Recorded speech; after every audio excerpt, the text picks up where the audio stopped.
Hola a todos y bienvenidos a una nueva edición de la sección más loca del canal de Apple 5x1. Dentro de unas semanas asistiremos a la conferencia de desarrolladores convocada por Apple y en la misma se rumorea sobre la posible desaparición del iPod Touch del mercado. Este argumento nos ha llevado a repasar la historia de este famoso dispositivo llamado iPod y que esta semana os contamos en este programa. El 23 de octubre de 2001, Apple presentó el primer iPod con 5 GB de almacenamiento de música en un dispositivo blanco más pequeño que una baraja de cartas. Apple eligió presentar su dispositivo de música portátil en un evento no muy llamativo en el campus de Cupertino, y tanto la prensa como los fans de Apple recibieron el iPod con bastante escepticismo. Los expertos se preguntaron entonces por qué Apple se introducía en el negocio de los reproductores de música. La relación de Apple con la música digital comenzó de manera inocente y con eventos que en 1999 no parecían tener nada que ver entre ellos.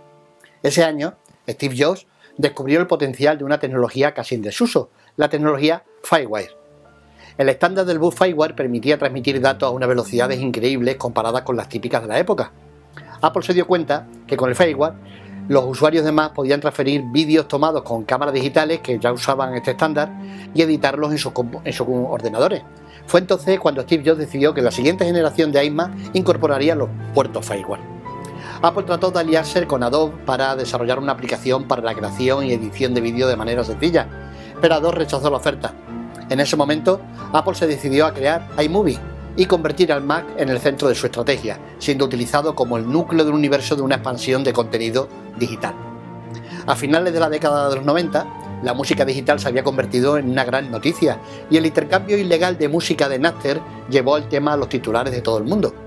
Al margen de los problemas legales, la mayoría de la industria tecnológica comprendió que el futuro de la distribución de música estaba en Internet.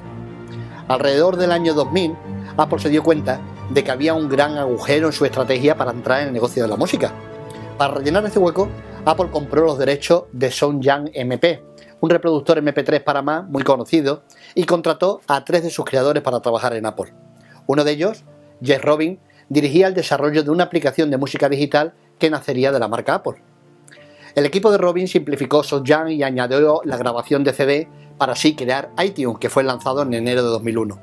Al igual que iMovie había hecho con las cámaras con FireWire, el objetivo de iTunes era permitir a los usuarios transferir canciones desde el ordenador hacia un reproductor MP3. Ahora solo hacía falta, pues, ese reproductor. A finales de los años 90 era lamentable el estado del mercado de los reproductores MP3. Los modelos portátiles llevaban en el mercado desde mediados de esos años de los 90, pero Apple pensaba que ofrecían a los usuarios una experiencia muy mediocre. Steve Jobs tenía un término bastante fuerte para ellos, lo llamaba literalmente mierda. Y lo cierto es que todos en Apple estaban de acuerdo con él. Los reproductores basados en memoria flash tan solo podían almacenar las canciones de un solo CD. Los reproductores con disco duro tenían más capacidad, pero eran demasiado grandes, pesados y la navegación entre el contenido no era nada cómoda para manejarse entre cientos o entre miles de canciones. Además, la mayoría de los reproductores de MP3 usaban el estándar USB 1.1 para transferir música desde el ordenador al reproductor, lo que provocaba hasta 5 minutos de espera para transferir el contenido de un solo CD al dispositivo. Cuando la transferencia era de miles de canciones, este tiempo de espera podía prolongarse durante varias horas. Considerando el estado del mercado de reproductores de MP3, Steve Jobs decidió que Apple debía intentar crear su propio reproductor MP3, uno que funcionara bien con iTunes y que pudiera atraer potencialmente a más usuarios hacia la plataforma de Mac. Encargó esta tarea a John Rubinstein, hasta entonces vicepresidente senior de hardware. Rubinstein comenzó la búsqueda de ideas sobre cómo proceder ante esta tarea. Desde el principio tuvo 2 ideas en mente: un rápido interfaz FireWire que resolviera los problemas de transferencia y un peculiar disco duro de 1,8 pulgadas y 5 GB de capacidad, fabricado por Toshiba, que podía convertir el dispositivo de Apple en el más pequeño del mercado hasta ese momento. Con la mayoría de los ingenieros de Apple comprometidos con proyectos relacionados con el Mac, Rubinstein buscó ayuda fuera de la empresa para determinar la viabilidad de este famoso reproductor de Apple. A través de sus contactos personales, Rubinstein oyó hablar sobre un hombre con las cualidades y la experiencia necesarias para este tipo de trabajo, al que no dudó en llamar en enero de 2001. Aquel día de enero, Tony Fadell estaba montando en un telesilla cuando sonó su teléfono. Era la llamada de John Rubinstein. Invitó a Fadell a visitar Apple y a discutir sobre él con este potencial proyecto, pero se mantuvo muy discreto sobre los detalles del mismo. Rubinstein sintió que Fadell era la opción ideal para explorar todas estas posibilidades del nuevo reproductor, ya que tenía bastante experiencia en la materia. Había trabajado con General Magic, un sistema operativo para PDA llamado Magic Cap, y después en Philips Electronics, donde lideró el desarrollo de un ordenador de mano basado en Windows CE llamado Nino. En Philips, Fadel había visto el potencial de los reproductores de audio en un encuentro con Audible, un vendedor de audiolibros por internet que quiso llevar el audio digital de su reproductor a Nino.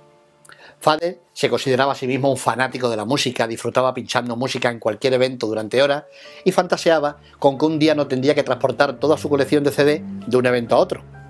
Empezó a preguntarse si el enfoque de Audible podía ser la solución a sus problemas y comenzaron la lluvia de ideas sobre cómo combinar audio digital con música. Fadel exploró esta idea en Philips, pero no se vio respaldado por el equipo directivo de allí.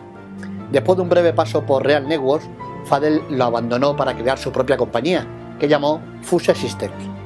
En Fuse desarrolló un jukebox digital que podía ripear discos a un disco duro interno, pero la compañía tuvo problemas para encontrar fondos en los tiempos en los que inversores veían más posibilidades para su dinero en el software que en el hardware.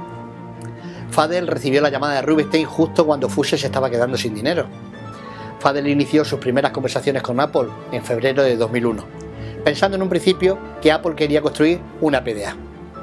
Enseguida, Apple ofreció a Fadel un contrato de 6 semanas como consultor de hardware. Justo después de firmar, fue cuando Rubinstein le reveló las verdaderas intenciones de Apple.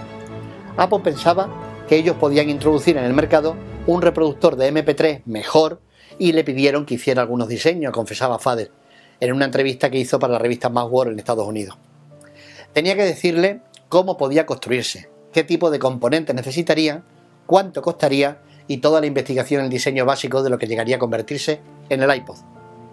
Apple emparejó a Fadel con Stan Nick, un director de marketing veterano en Apple, para ayudarlo a integrarse en la cultura de la empresa. Durante un periodo de 6 semanas, Fadel se reunió con casi todo el mundo que conocía de la industria de dispositivos de mano, manteniendo su objetivo final en total secreto. Estudió los productos de los competidores y llegó a la conclusión de que era necesario un dispositivo ultra portátil con mayor capacidad y mayor autonomía. Fadel preparó 3 prototipos del diseño del futuro reproductor de Apple, realizados con espuma y con un ejemplo de los gráficos pegados a ellos. Le ponía pesas de pesca que le daba a cada modelo el peso real aproximado que tenía cada uno de ellos. Fue todo muy difícil, según recuerda Fadel. Solo tuvo 6 semanas y realmente él era el único que hacía todo el trabajo. Cuando su contrato terminó a mediados de abril de 2001, Fadel presentó sus prototipos a los ejecutivos de Apple, donde estaba también Steve Jobs, en una reunión muy importante. Fadel propuso en primer lugar sus 2 modelos menos prometedores, uno con memoria flash y otro con memoria extraíble, y escondió el tercero en uno de los adornos de mesa que había en la reunión. Como Fadel esperó, el modelo elegido por Steve Jobs fue ese tercero. Durante la misma reunión, el vicepresidente senior mundial de marketing de productos, Phil Schiller, presentó las maquetas de un reproductor con la hora familiar, rueda del scroll, y Schiller pensó que la idea era la solución perfecta a los problemas de navegación por la interfaz. Otros reproductores de MP3 usaban más o menos botones que obligaban a moverse de un ítem a otro en una lista de canciones, lo que era tedioso si lo hacíamos entre miles de canciones. Con la rueda, un giro de la misma permitía navegar a través de la lista a cualquier velocidad que el usuario quisiera, especialmente desde que Apple permitió que la velocidad del scroll acelerase en función de nuestro movimiento al girarla. A Steve Jobs le gustaron las ideas que vio y le ofreció a Fadel un trabajo en Apple para continuar esa labor. Tras un periodo de incertidumbre, Fadel se unió a Apple a tiempo completo en abril de 2001. El proyecto iPod entonces se llamaba P68, pero ya había comenzado oficialmente. El 23 de octubre, Steve Jobs subió al escenario para presentar el iPod. En ese momento, el cofundador de Apple dijo: "Con iPod, Apple ha inventado una categoría completamente nueva de reproductor musical digital que te permite poner tu colección entera de música en tu bolsillo y escucharla a donde sea que vayas. Con iPod, escuchar música nunca volverá a ser lo mismo". El iPod original tenía la capacidad de almacenar hasta 1000 canciones con calidad CD en un disco de 5 GB. Además tenía Soft Protection para que la música no saltara cuando lo usaras el gadget haciendo alguna actividad física. No fue hasta 9 meses después de su lanzamiento cuando Apple sacó un modelo que sería compatible con los PCs de Windows. En ese momento, Apple comenzó a vender un iPod cada segundo en los Estados Unidos. En solo un par de años, el iPod ya podía almacenar más de 7500 canciones y se vendía en todo el mundo. iTunes ya había producido más de 200 millones de descargas de canciones y las principales marcas de vehículos incorporaban compatibilidad con el iPod en sus sistemas de sonido. En 7 años, Apple había vendido casi 200 millones de iPod y el 90% de las marcas de vehículos de todo el mundo presentaban compatibilidad con este sistema. Sin duda, el iPod fue el responsable durante muchos años del crecimiento imparable de Apple y su reconocimiento por todo el mundo. Como curiosidad, y ya para terminar, os contaré que si sois un poco observadores, veréis que el iPod arroja un volumen algo superior al de cualquier otro dispositivo MP3. ¿Sabéis por qué? Cuando se estaba elaborando el prototipo final de iPod, Steve Jobs pidió que le subieran el volumen, porque estaba un poco sordo y no quería tener problemas para escuchar la música. Y no me he olvidado. ¿Queréis saber por qué se llamó iPod? El nombre iPod se lo puso Vinny Chieco, un escritor publicitario freelance que vivía en San Francisco. Chieco fue reclutado por Apple para formar parte de un pequeño equipo con la tarea de diseñar cómo se debía presentar el dispositivo al público en general, no solo a los fanáticos de los ordenadores. Durante el proceso, Steve Jobs había asumido el eslogan descriptivo del producto: 1000 canciones en tu bolsillo. Así que el nombre quedaba liberado de tener que ser también descriptivo. No tenía que hacer referencia a música o a canciones. Mientras describía el reproductor, Jobs se refería constantemente a la estrategia de Apple sobre el concentrador digital. Hablaba así del Mac, como que el Mac era un concentrador, un punto de conexión central para multitud de gadgets. Esto impulsó a Chieco a comenzar a pensar sobre tipos de concentradores, objetos a los que se conectan otras cosas. El concentrador definitivo, pensó Chieco, sería una gran nave espacial. Podrías abandonar la nave espacial en otra nave más pequeña, como una especie de vaina, pero tendrías que volver a la nave nodriza para recargar combustible y alimentos. Entonces enseñaron a Chieco un prototipo de iPod con su rotundo frontal de plástico blanco.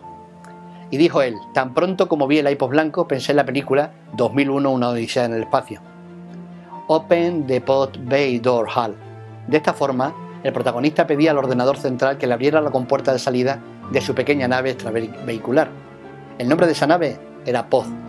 Ponerla ahí delante y, en fin, ya sabéis de quién pudo surgir esta idea. Hasta aquí la otra cara de Apple de esta semana. Si me esperáis, nos vemos en unos días. Ya. Que dentro de un par de semanas os cuento en otro vídeo todo el backstage de este loca que os he escuchado. Nos vemos en unos días. Un saludo para todos.